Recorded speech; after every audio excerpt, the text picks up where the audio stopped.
ஆக்கணும், IPS officer ஆக்கணும். நான் முயற்சி பண்ணி உனக்கு எல்லாமே சேர்த்து சொல்லி கொடுத்துட்டு இருக்கிறேன். ஏங்க ஊருக்கு போற அன்னைக்கு கூட எனக்கு லீவ் தர மாட்டாரு.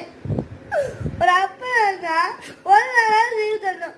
புள்ள போட்டு நீ படி நீ படி நீ படி நீ படின்னு சொல்லி அப்படி மண்டையில படி போயிடும். சரி இங்கே வா. போன வாரம் சனிக்கிழமை லீவ் எடுத்தியா இல்லையா? இங்கே வாடா. ஏய் போன வாரம் நீங்க தான் சொல்லிருக்கணும். டே உனக்கு சாட்டர்டே சண்டே லீவு, சாட்டர்டே உனக்கு மெயின் கிளாஸ், நீ நீ வீட்டில் இருந்துக்கோ, அம்மா விட்டுட்டு போறேன்னு நீங்க சொல்லியிருக்கணும். அது மட்டும் இல்லாமல் அங்கே போய் பீச்சில் டான்ஸ் எல்லாம் நான் என்ன பண்ணுவேன்? சரி அதை விடு. இப்போ திங்கக்கிழமை செவ்வாய்க்கிழமை லீவ் எடுப்பியா? அது என்ன கணக்கு? இங்கே வா. டேய் இங்கே வாடா. இங்கே வாடா. டேய் டேய் லீவு தரேன். இங்கே வாடா. இன்னைக்கு 200 இருந்துச்சா லீவு? 1 ப்ராமிஸ்.